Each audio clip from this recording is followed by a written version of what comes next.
आज हमारे स्टूडियो में तशरीफ लाए हैं एक बहुत मशहूर नेता। सर, हम आपके ऊपर एक डॉक्यूमेंट्री बनाना चाहते हैं।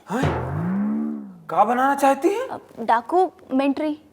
आपको कैसे मालूम कि हम पहले डाकू रहे हैं, बाद में हम मंत्री हुए? अच्छा सर, ये बताइए कि आप लोग 1 साल के अंदर अपने डिपार्टमेंट से रिजाइन देके दूसरा डिपार्टमेंट क्यों ज्वाइन कर लेते हैं?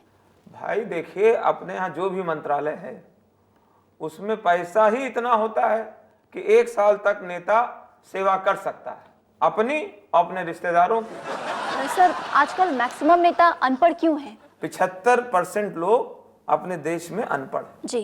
तो उनको लीड करने के लिए उनका नेता भी अनपढ़ होना चाहिए। मगर क्यों?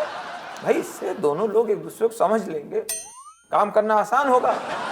सर, हमने सुना है कि आप किसानों के बीज तक खा जाते हैं। भाई इंसान है तो बीज खाएंगे, अनाज खाएंगे, उनसे पूछिए जाके जो जानवरों का चारा खा गए हैं। नमस्कार, आज हमारे साथ स्टूडियो में है एक हारे हुए नेता। चलिए उनसे पूछते हैं कुछ सवाल। आदाब। आदाब मोहतरमा। सर, आप सबसे पहले ये बताइए कि आपने कहा कि आप इलेक्शन इसलिए हार गए कि आप किसी बात का शिकार हो गए थे। तो किस बात का शिकार हो गए थे आप? भाई मेरा खून खौल लिया है मोहतरमा, मेरा दिमाग खराब हो गया है। मैं शिकार हो गया सही काउंटिंग का, सही गिनती हो गई, लो जी मैं हार गया।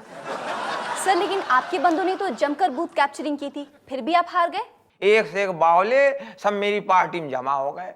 अब मैंने इन लौंडों से 1000 बार कहा बूथ कैप्चरिंग करना है, ये कमीने सब गए बावले और वहां से टेलीफोन का बूथ कैप्चर करके उखाड़ के ले आए। सर, ये बताइए कि हमने सुना है कि हारने के बाद आप अपनी वाइफ को तलाक दे रहे हैं।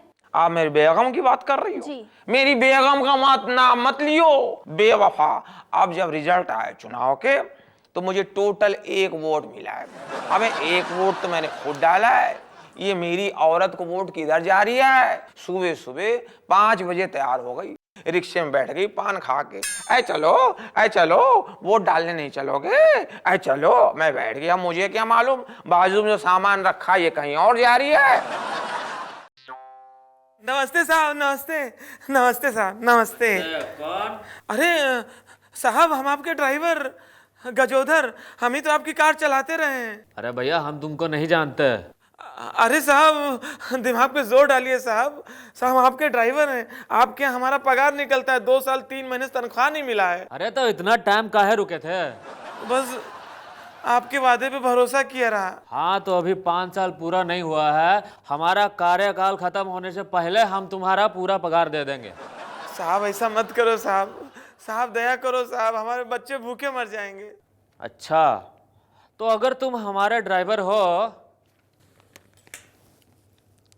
तो ये चाबी पकड़ो और आंख बंद करके कार चला के दिखाओ।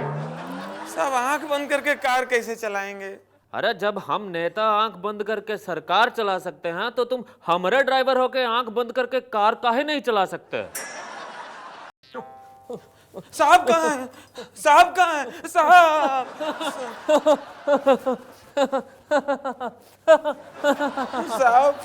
साहब हम बहुत परेशान हैं, बहुत परेशान।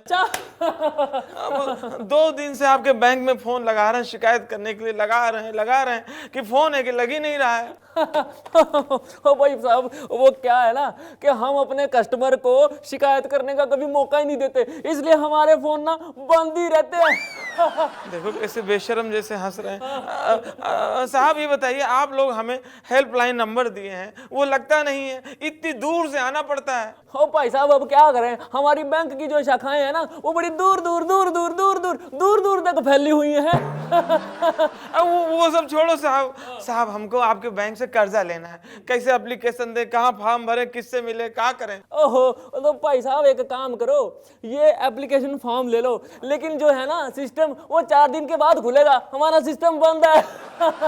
4 दिन बाद?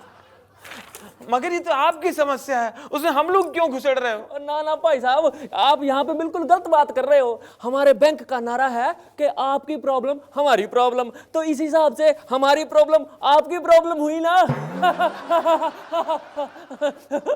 वेलकम टू CNN यानी सी नॉनसेंस न्यूज। ताजा खबरों के लिए आपको लिए चलते हैं दीपक के पास। दीपक टाई वाले बाबू, जिस दिन तुम्हारे स्टूडियो की बिल्डिंग में वॉचमैन नहीं होगा, कसम खुदा की मैं घुस के मारूंगा। दीपक तुम लाइव हो, लाइव। दर्शकों, मैं इस वक्त ऐसी जगह पे खड़ा हूं, कसम खुदा की, कि यहाँ से 2 कदम बाद ही लो पाकिस्तान शुरू हो रही है। यानी यही वो जगह है जहाँ पे टेररिस्ट तैयार होते हैं।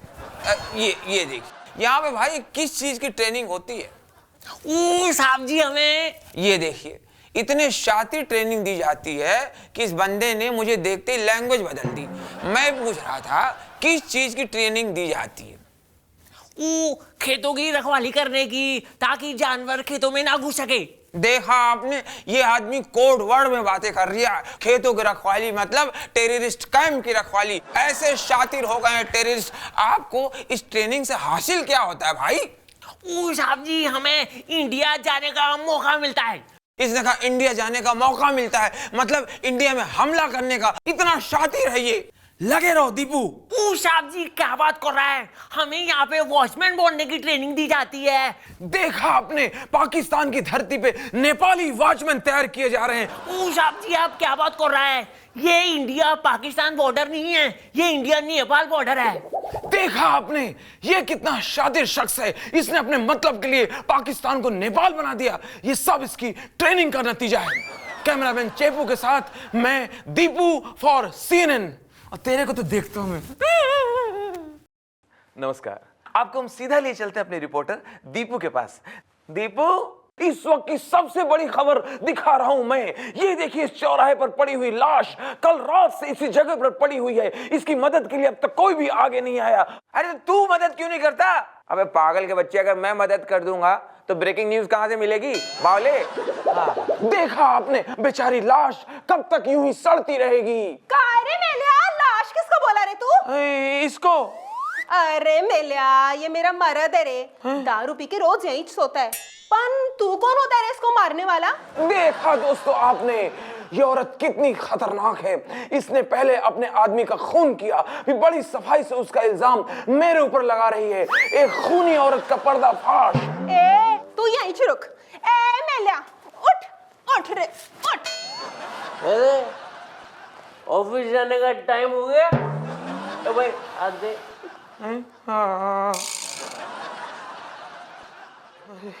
देखा दोस्तों आपने, यह आदमी जिंदा है। दरअसल यह आदमी अपनी पत्नी के अत्याचारों से पीड़ित था।